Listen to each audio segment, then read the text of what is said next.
नमस्कार, live cities के नए बुलेटिन नंबर बिहार में आपका स्वागत है। आपके साथ मैं मुस्कान। खबरों की शुरुआत करेंगे, लेकिन उससे पहले एक नजर डालते हैं आज के सुर्खियों पे। बिहार में 20 नवंबर को नई सरकार का शपथ ग्रहण। नीतीश कैबिनेट में 36 मंत्री होंगे। मांझी बोले तेजस्वी होंगे नेता प्रतिपक्ष। आरजेडी की विधायक दल की बैठक में फैसला। महिलाओं को 10,000 दिए जाने पर ईसी जवाब दे। आरजेडी विधायक बोले अपनी ही पार्टी पर भड़के कांग्रेस नेता अखिलेश सिंह।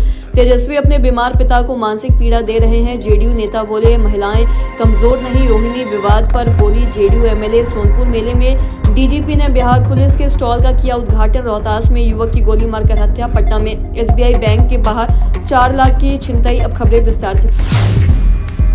बिहार विधानसभा चुनाव में एनडीए की ऐतिहासिक जीत के बाद नई सरकार बनाने का कवायद शुरू हो गया है। नीतीश कुमार ने राज्यपाल आरिफ मोहम्मद खान से मुलाकात कर पत्र भी सौंपा है, जिसमें 19 नवंबर को विधानसभा भंग किए जाने की जानकारी दी गई है। साथ ही में एनडीए की प्रचंड जीत को लेकर नीतीश कुमार को बधाई दे दी गई। तो वहीं बता दें कि इससे पहले आज आखिरी कैबिनेट मीटिंग हुई है, और जिसमें मौजूदा विधानसभा को 19 नवंबर को भंग करने का प्रस्ताव भी किया। तो बता दें कि कल जेडीयू विधायक दल की बैठक भी बुलाई गई और बीजेपी विधायक दल की भी बैठक होगी, और इसके बाद कल होने वाली एनडीए की बैठक में विधायक दल का नेता चुना जाएगा और इसके बाद नई सरकार बनाने का दावा पेश किया जाएगा। और 20 नवंबर को गांधी मैदान में नीतीश कुमार 10वीं बार बिहार के मुख्यमंत्री पद की शपथ भी लेंगे।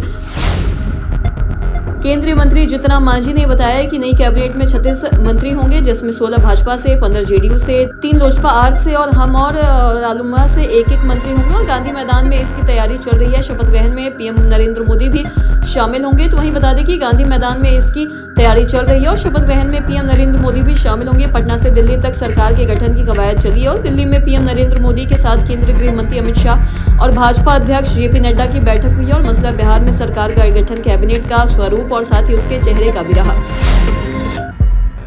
तेजस्वी होंगे नेता प्रतिपक्ष। आरजेडी की विधायक दल की बैठक में फैसला। बिहार विधानसभा चुनाव में हार के 3 दिन बाद तेजस्वी को नेता प्रतिपक्ष चुना गया।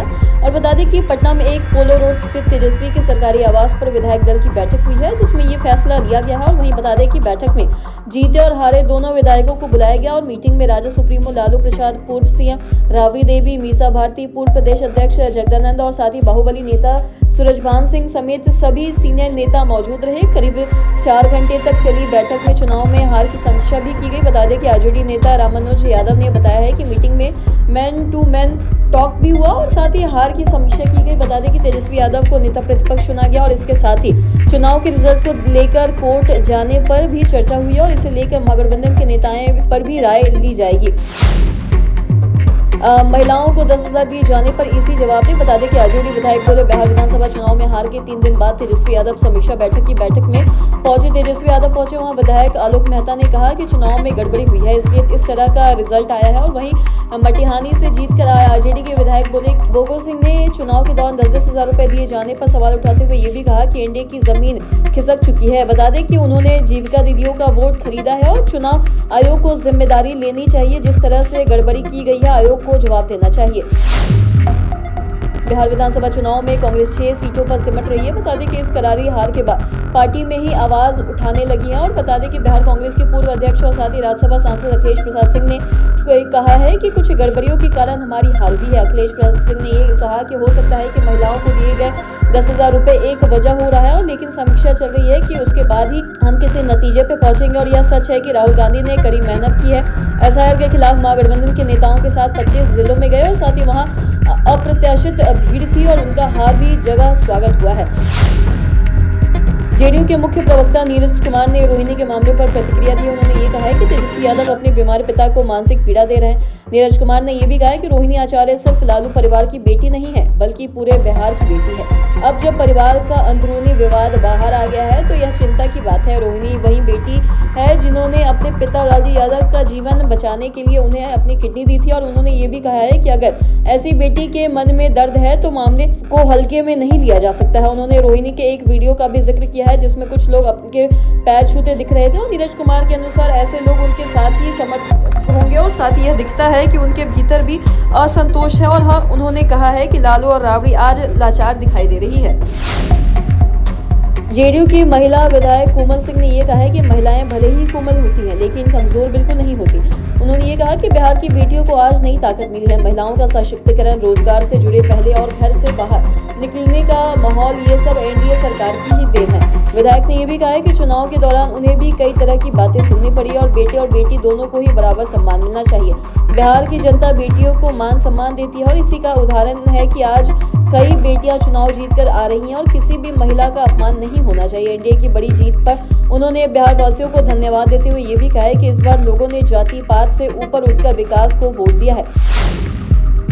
सोनपुर मेले में पहुंची डीजीपी बिहार पुलिस के स्टॉल का किया उद्घाटन और विश्व प्रसिद्ध हरिहर क्षेत्र मेले में बिहार पुलिस के स्टॉल सह प्रदर्शनी का बिहार के डीजीपी विनय कुमार ने उद्घाटन किया और इस मौके पर पुलिस की प्रति तकनीक की बेहतरीन प्रदर्शनी लगाई गई और जिसके तहत पुलिस के खोजी कुत्ते ने बेहतरीन कालाबाजी भी की। तो बता दें कि जिस देखकर लोग काफी ज्यादा खूब ताली भी बजाए। वहीं बिहार पुलिस महानिदेशक विनय कुमार ने यह भी बताया है कि पुलिस की पद्धति और साथ ही तकनीक को इस स्टॉल के माध्यम से प्रदर्शित किया गया और ताकि उन लोगों को यह जानकारी हो सके कि बिहार पुलिस कैसे काम करती है। वहीं साथ ही अपराध नियंत्रण को लेकर डीजीपी ने यह भी बताया कि पुलिस के पास कोई एक नई व्यवस्था नहीं है बल्कि बहुत सारी व्यवस्था है जिसके जरिए पुलिस अपराध पर नियंत्रण करती है। उन्होंने ये भी कहा है कि साइबर क्राइम एक नई चुनौती है जिस पर नई तकनीकों के सहारे नियंत्रण भी की जा रही है।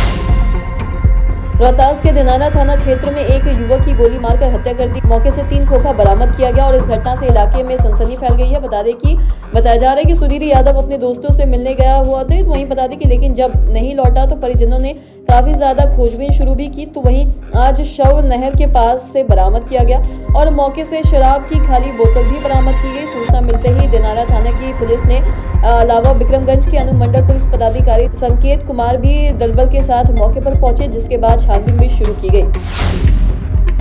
पटना के कंकड़बाग थाना क्षेत्र में उस समय अफरा तफरी मच गई जब कलेक्शन का पैसा जमा करने के पहुंचे एक गैस एजेंसी के कर्मी के साथ छिनतई की घटना को अंजाम दिया गया और गैस एजेंसी के कार्यरत अनिल कुमार सुबह करीब 11:30 बजे कलेक्शन का पैसा जमा करने बैंक पहुंचे थे। तो वहीं जैसे ही वह सीढ़ियों पर चढ़ने लगे तो पीछे से एक युवक ने पैसे से भरा बैग छीन लिया और भागने भी लगे। अनिल कुमार ने तुरंत शोर मचाया और उसका पीछा भी किया। उनकी आवाज सुनते ही आसपास मौजूद स्थानीय लोग सक्रिय हो गए और साथ ही थोड़ी दूर भागने के बाद बदमाश को पकड़ लिया और पकड़ने के बाद लोगों ने उसकी पिटाई भी की और साथ ही उसे कंकड़बाग थाना पुलिस भी सौंप दिया। और बता दें कि पुलिस ने तत्काल कार्रवाई करते हुए आरोपी को हिरासत में ले लिया और छीना गया और साथ ही बैग भी बरामद किया गया। बता दें कि बैग में कुल 4 लाख रुपए और 10,000 रुपए नगद सहित अन्य दस्तावेज भी मौजूद थे। तो आज की इस वीडियो में इतना ही। अगर आपने तो चैनल को सब्सक्राइब नहीं किया तो तुरंत कर ले, साथ ही हमारे फेसबुक पेज को लाइक करें। वीडियो देखने के लिए आपका धन्यवाद।